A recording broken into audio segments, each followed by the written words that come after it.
An army of 32,000 men was already too small against 135,000 enemies. And God looked at it and said, "That's too many." Only 300 remained, armed with torches, clay jars, and trumpets. No swords. Understand how 300 men managed to surround an entire army, we need to go back 7 years in time. Before the torches and the trumpets, Israel lived crushed year after year under the heavy fist of Midian, with no strength to fight back. Every time the harvest was ready, they arrived, Midianites, Amalekites, and the peoples of the east in swarms, like a cloud of locusts covering the land. They came riding countless camels, so many that no one could count them, and they devoured everything Israel had planted. Nothing was left. No ox, no sheep, no donkey. Midian took everything it found in its path. The crops were torn up, the storehouses stood empty, and Israel, which once had plenty, now didn't even have its daily bread. To survive, families fled to the mountains and hid in caves and rocky crevices. They lived in fear, far from home, rationing the little they managed to save. Hunger pressed in, and no one knew how long that nightmare would last. After 7 long years of suffering, the people couldn't take it anymore. Israel cried out to the Lord, crying for help. And God heard, but before sending a deliverer, he did something no one expected. He sent a prophet first, just to speak. Did you know that before solving the problem, God always reminds people who he is? The prophet retold the story. "I brought you out of Egypt, out of the house of slavery, and delivered you from every oppressor's hand, but you did not obey me." In Ophrah, a young farmer named Gideon threshed wheat hidden inside a winepress. Grain is normally threshed on the open threshing floor, up on the hilltop, but there everyone would see. Gideon preferred to hide rather than risk the little he had. Notice the detail. The winepress was made for treading grapes, not threshing wheat. Gideon was doing everything wrong on purpose, trading the right way to work for the way to survive. A clear sign of how fear of Midian had become routine in Israel. Suddenly, a figure appeared, sitting beneath the old oak tree, watching everything in silence. It was the angel of the Lord, wrapped in a soft golden light. Gideon didn't even realize who it really was. He just saw a stranger sitting there, staring straight at him. "The Lord is with you, mighty warrior," said the voice. Gideon froze instantly. Mighty hero? There he was, cowering inside a grape-treading pit, afraid to even breathe loudly. The greeting sounded almost like a cruel irony. Gideon couldn't hold back. If the Lord is with us, why has all this happened to us? Where are the wonders our fathers told us about when God brought the people out of Egypt? Now the Lord has abandoned us and handed us over to Midian. God said to Gideon, "Go in the strength of yours and save Israel from the hand of Midian. Have I not sent you?" The answer didn't come with explanations, it came with a mission. And the strength God saw in Gideon, Gideon couldn't yet see in himself. Gideon pulled back. "How can I save Israel? My family is the weakest in Manasseh, and I am the least in my father's house." He saw himself as too small, but that was exactly the kind of man God was looking for. Gideon asked for a sign and rushed to prepare an offering. Cooked goat meat and unleavened bread, brought in a basket with the broth in a separate pot. He wanted to be sure, even facing a messenger who shone like the sky itself. The angel of the Lord stretched out the tip of the staff in his hand and touched the meat and the bread. Gideon watched, not understanding what would happen. And then, in an instant, everything began to change right before his eyes. Fire rose up from the rock itself and consumed everything, the meat and the bread, in a single instant. And at that very moment, the angel of the Lord vanished from Gideon's sight, as if he had never been there. Only the smoking rock remained in silence. Gideon panicked. "I have seen the angel of the Lord face to face." According to the belief of that time, Seeing God's messenger up close meant certain death. He fell to his knees, terrified, expecting the worst at any moment, right there, alone in the middle of the field.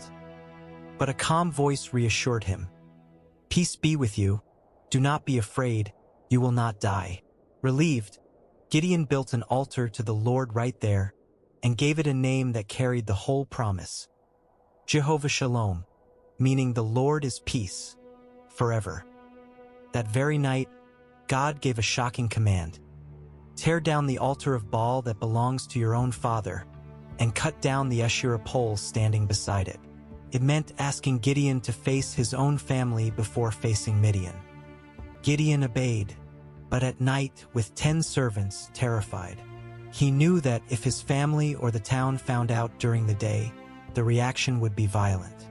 So he chose darkness as his ally, trembling with every hammer blow against the stone. With his own hands, Gideon built an altar to the Lord in the same spot. Then he took a bull from his father's herd and offered it as a sacrifice, using the wood from the fallen Asherah pole as fuel for the fire. Baal became firewood for God's altar. Did you know Gideon needed 10 men just to find the courage to obey God? Even full of fear, he acted. And that's one of the most repeated lessons in the Bible. Real faith isn't the absence of fear, it's obeying in spite of it. Early in the morning, the men of the town woke up and saw the altar of Baal was destroyed, the Asherah pole cut down, and a new altar smoking in its place. The whole town boiled with rage. Someone had dared to touch the God everyone feared. The crowd discovered it was Gideon and went to his house. "Bring out your son, he must die." But Joash, his father, defended him. "If Baal really is a god, let him fight his own battle. Whoever touched his altar should die." From that day on, Gideon received a new name, Jerubbaal, meaning "let Baal contend with him," a defiant nickname, almost a mockery. The true God had won, and the stone idol did absolutely nothing to defend itself. Meanwhile, on the other side of the Jordan, a massive army was gathering. Midian, Amalek, and the peoples of the east joined forces, crossed the river, and advanced toward Israel. It was the largest invasion the land had seen in years. They set up camp in the valley of Jezreel, and what could be seen from a distance looked impossible. The camp spread across the entire plain, like a swarm of locusts, endless black goat hair tents, and camels beyond counting. In total, the enemy army numbered 135,000 armed men, a number so absurd it seemed impossible to defeat. And it was exactly against that giant that a farmer hiding in a winepress had just been called to fight. That's when the Spirit of the Lord came upon Gideon. Something in him changed instantly. The timid farmer who hid in the winepress became a commander. He put on a worn leather breastplate and grabbed the ram's horn trumpet fastened at his waist. Gideon blew the trumpet, and the sound echoed across the hills. Messengers ran off at full speed to the tribes of Manasseh, Asher, Zebulun, and Naphtali, carrying the same urgent message. The enemy has arrived. It's time to take up arms and fight for Israel. The call worked. 32,000 men answered and gathered around Gideon. It wasn't a professional army, just ordinary people taking up arms for the first time. But compared to the enemy's 135,000, it still seemed small. Gideon still had doubts and asked for a sign. He spread a wool fleece on the threshing floor at night. If by morning the fleece was wet with dew and the ground around it was dry, he would know God truly meant to use his hand to save Israel. The next morning, exactly that happened. Gideon wrung out the fleece with his own hands and filled an entire bowl with water just from the dew the wool had collected, while the ground around it stayed completely dry, without a single drop. Gideon asked again carefully, "Do not let your anger burn, Lord. Let me speak just once more." This time he asked for the test in reverse. The fleece dry and all the ground around it wet, the harder version since wool absorbs water. And God did exactly that very night. Did you know the great hero of this story asked for certainty twice in a row, and God didn't rebuke him even once? He was patient with Gideon's fear, the same way he's patient with ours. Gideon's army camped beside the spring of Harod, with the enemy visible below in the valley. 32,000 against 135,000, it already seemed like madness. And God was about to say what no one expected. That's too many. Gideon was still counting his 32,000 men at the spring of Harod when God's voice came, direct and surprising. The people with you are too many.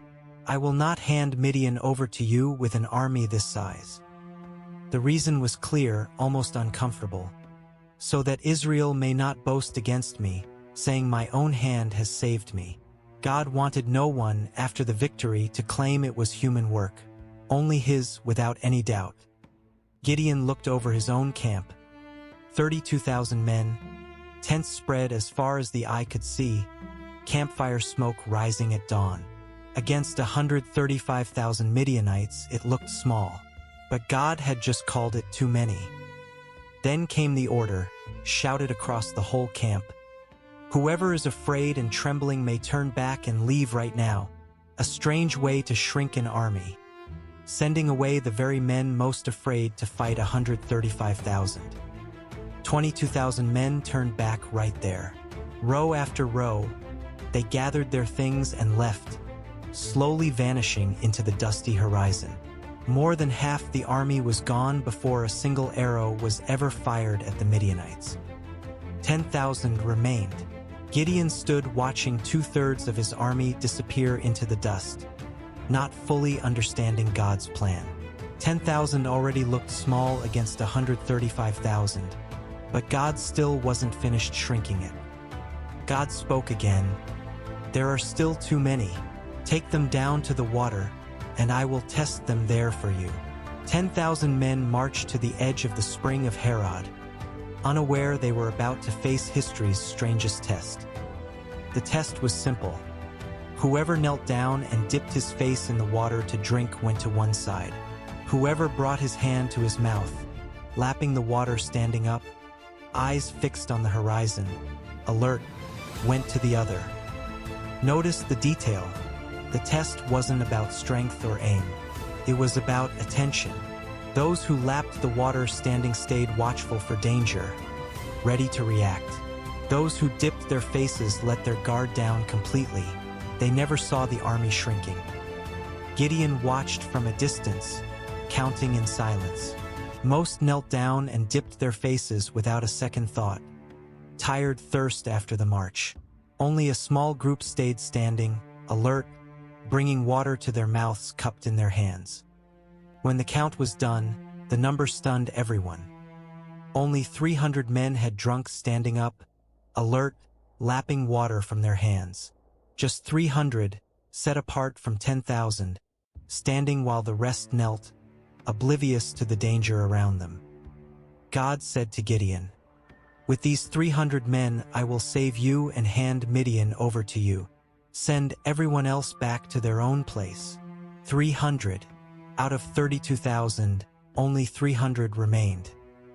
9,700 men went back to their tents, but before leaving, they set their provisions and their trumpets down on the ground. A small detail that would decide the whole battle. Each of the 300 got his own war trumpet. The math was terrifying, 300 against 135,000. Do the numbers, and that's one of Gideon's men for every 450 Midianites.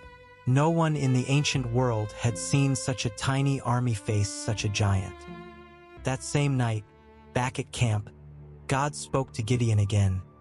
"Get up, go down against the camp, for I have handed it over to you." A direct order, go down alone in the dark, close to 135,000 enemy soldiers.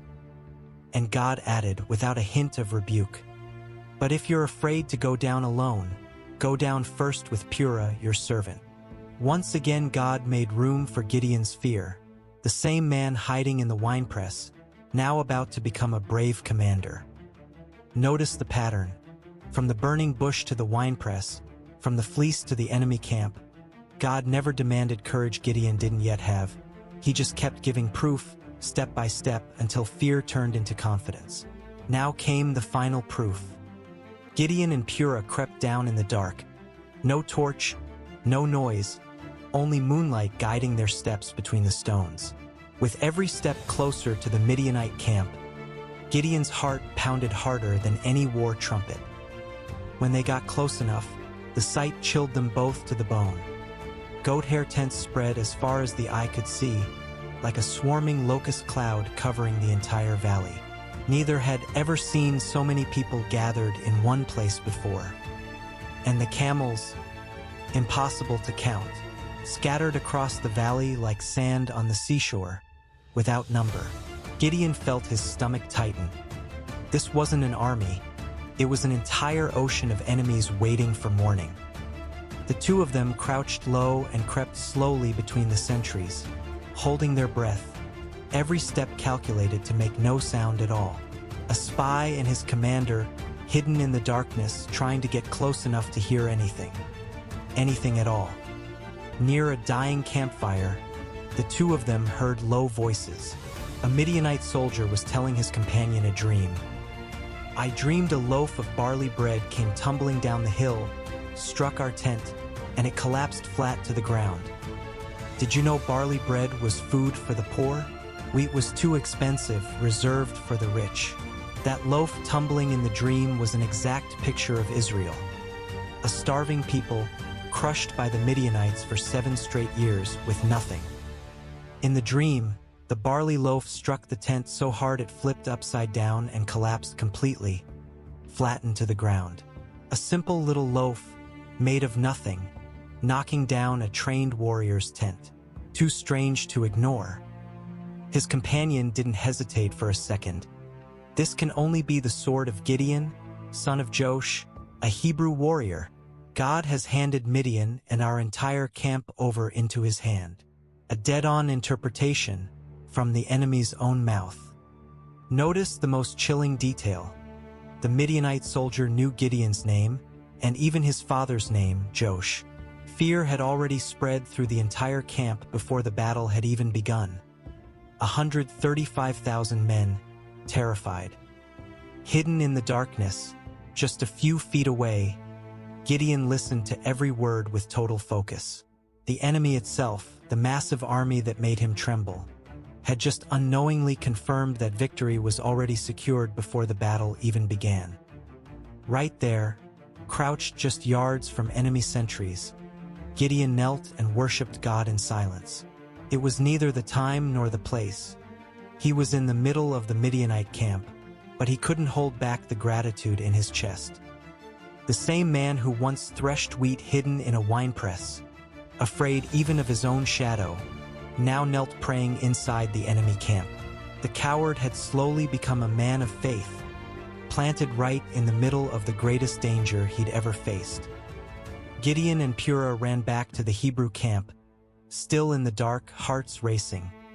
Not with fear this time, but with certainty. Reaching the 300, Gideon shouted out what he had just heard and felt in the enemy camp. "Get up!" Gideon shouted to the 300 men, his voice firm, cutting through the darkness of the night. "For the Lord has handed the camp of Midian over into your hands."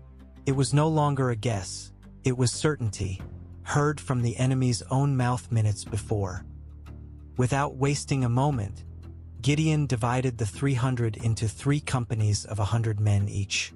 Each company had its own leader, each leader receiving the same strange instructions. Instructions no army in history had ever used in a real battle before.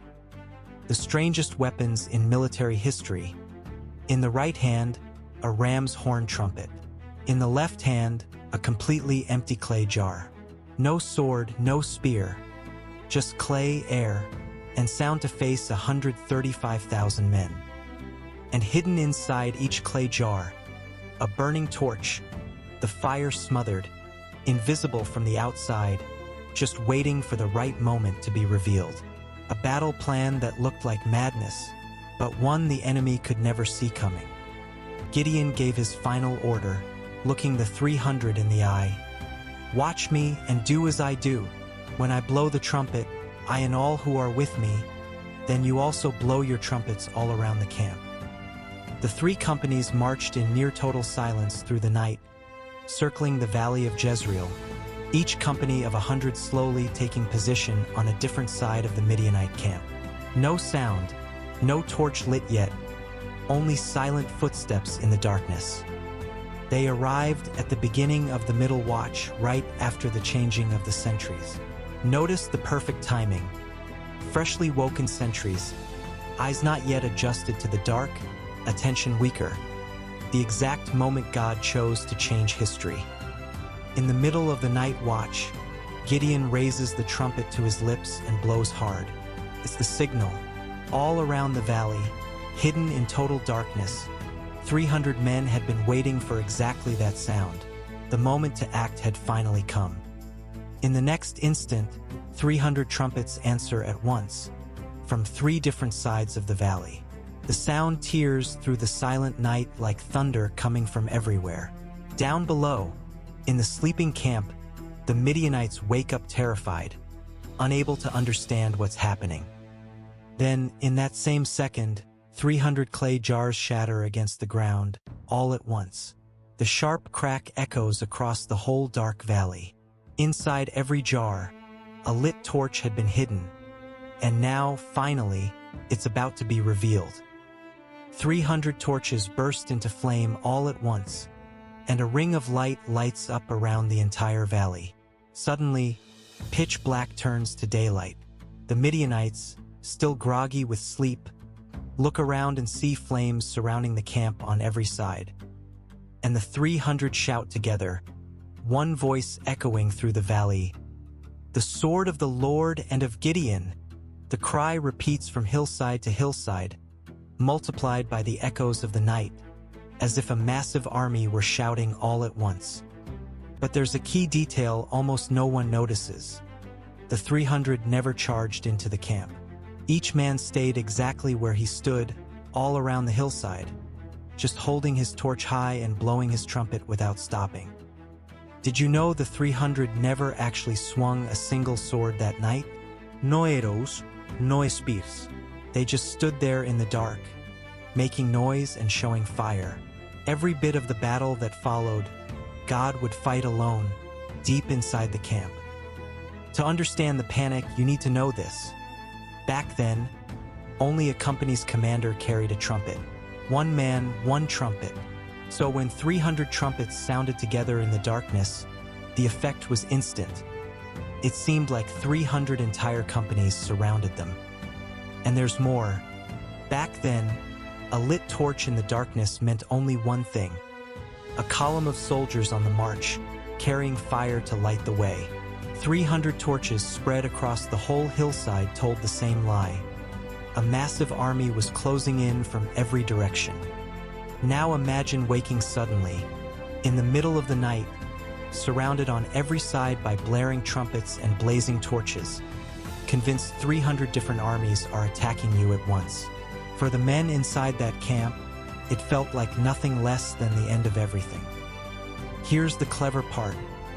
No weapon was used to create that panic. Just sound, light, and darkness in the right place at the right time. Pure fright brought down an army of 135,000 men before a single sword was ever raised. Then God did something astonishing. He turned every Midianite's sword against his own comrade. In the pitch darkness, no one could tell friend from enemy. Men who had fought side by side minutes earlier now struck each other down, never realizing their own mistake. The entire camp fell into total panic. Men screaming, running in every direction, stumbling over each other in the dark. Tents collapsing, terrified camels bolting loose across the valley. What had been an organized army became a mob of people running with nowhere to go. In the middle of the chaos, one direction takes shape. Everyone runs east, toward the Jordan River, trying to escape back home. It's the only route they know. A whole multitude in desperate flight, tearing across the dark valley in the run of their lives. And just like that, without the 300 needing to fight even once, the entire Midianite army was already in full flight through the darkness. Gideon watches from the hilltop, trumpet still in hand, seeing the incredible result of what God had just done. With the enemy fleeing, Gideon sends messengers running across the whole region, calling back the men of Naphtali, Asher, and Manasseh, the very tribes he had sent home before the selection. Now everyone was summoned to finish the pursuit. At the same time, Gideon calls the tribe of Ephraim for a decisive task: seize the fords of the Jordan River before the Midianites could reach them. Closing off the water crossing meant cutting the last escape route left for the fleeing enemy army. In the chaos of the flight, 2 Midianite princes named Oreb and Zeb are captured by the men of Ephraim, right near the river fords. There, the 2 enemy leaders are killed, and their heads are carried to Gideon as proof of the victory won. Did you know Oreb means raven and Zeb means wolf in Hebrew? Even more curious, the places where they fell were named after them forever: the rock of Oreb and the winepress of Zeb, still remembered today in the biblical account. In total, 120,000 men of the Midianite army fall during that flight and pursuit, most of them by their own comrades' swords, in the darkness of that first night of panic. A number almost impossible to imagine for a victory without a real battle.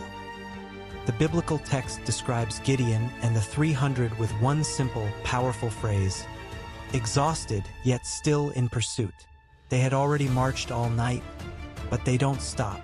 The chase continues because 2 important Midianite kings had escaped alive, and Gideon refuses to quit. Gideon and his 300 men cross the Jordan River, leaving Israelite territory behind, entering foreign land in pursuit of Zebah and Zalmunna, the 2 kings of Midian who had managed to flee with what remained of their scattered desert troops. The scale of the effort is staggering. The 300 had already marched all night, fought the psychological battle, and now pressed on foot through unknown territory without stopping to rest. Victory didn't come free. It came through exhausted obedience, mile after mile. After catching up to the 2 fugitive kings, Gideon finally captures Zebah and Zalmunna, the 2 Midianite monarchs, who once commanded a massive army, now stand as prisoners before the farmer God had chosen to bring down their power once and for all. Of the 135,000 men Midian had gathered at the start, only 15,000 remained by the time Gideon caught up, and even that handful is completely crushed in the final battle, powerless to resist the surprise attack from the exhausted 300. In the end, of 135,000 Midianite men, no army was left at all. Not one. The power that had crushed Israel for 7 long years vanished in a matter of days, starting with 300 torches on a single night of total darkness. Midian is completely subdued before Israel. The biblical text uses a striking phrase: they did not lift up their heads again after that day. A people who had dominated and plundered for 7 straight years never again found the strength to threaten the Hebrew people. And the land had peace for 40 full years, an entire generation without war, without invasion, without fear of hiding the harvest in a winepress. After so much suffering, the people of Israel could finally plant, reap, and live in safety once again. After the victory, the men of Israel come to Gideon with a massive offer: rule over us, you, your son, and your grandson too. They weren't just offering a government. They were offering an entire dynasty, generations of power concentrated in a single family. But Gideon refuses without hesitation. I will not rule over you, nor will my son rule over you. The Lord will rule over you. It was a rare answer in history, a victorious leader who held power in his hands and chose, on purpose, not to keep it for himself. Did you know the very man who, at the start of this story, threshed wheat hidden in a winepress, terrified out of his mind, was the one who refused to become king of Israel? The frightened farmer and the victorious commander were the same person, transformed by obedience to God. One honest note to close this chapter: from the gold of the battle spoils, Gideon has an ephod made, a sacred object, in his city of Ophrah. Over time, it became an object of idolatry for the people, and a snare for him and his family. Before we close, let's recap the fascinating details of this story. First, God found an army of 32,000 men too large and kept cutting it down until only 300 remained. Second, the decisive test was watching how each man drank water at the water's edge. Third, the winning weapon wasn't a sword at all. It was a clay jar, a hidden torch, and a trumpet, a plan Midian could never have imagined. And notice the final ratio. Each of the 300 faced alone 450 enemies. Almost impossible. And this pattern repeats throughout the entire Bible. The smaller the hand that acts, the greater God's glory in the end. He likes working at a disadvantage with ordinary people, making it clear the victory never came from human strength. If the story moved you, subscribe to the channel and hit the bell. You'll find full marathons here with David, Samson, the fall of Jericho, and so much more. And drop a comment. Which Bible story do you want told in detail in the next episode?